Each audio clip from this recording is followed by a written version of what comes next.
Encore un samedi gilet jaune aujourd'hui, le 26e exactement, avec une mobilisation à Paris, mais aussi dans quelques grandes villes de province. Ce sera notamment le cas à Lyon ou à Nantes. Nantes où des mesures de protection sont prises par les commerçants par crainte de débordements, des affrontements avec les forces de l'ordre, avec les mêmes risques de blessures, aussi bien du côté de la police ou du côté des manifestants. D'ailleurs, à ce sujet, les ophtalmos en congrès à partir d'aujourd'hui à Paris alertent à nouveau sur les dangers des lanceurs de balles de défense. Ils ont mené une enquête sur les gilets jaunes blessés lors des manifestations et le bilan pour eux est particulièrement inquiétant. Hélène Terzian.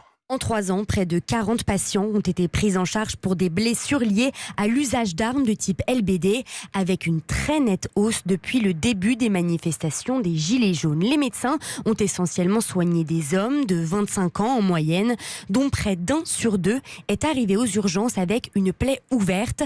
Blessure qu'il faut opérer est souvent synonyme de perte quasi définitive de la vue, une conséquence irréversible mais peu surprenante compte tenu de la puissance des armes utilisées, explique le professeur de la Pitié-Salpêtrière Bahram Bodaghi, vice-président de la Société française d'ophtalmologie. Pour les lanceurs de balles de défense, les munitions ont un diamètre de 40 mm.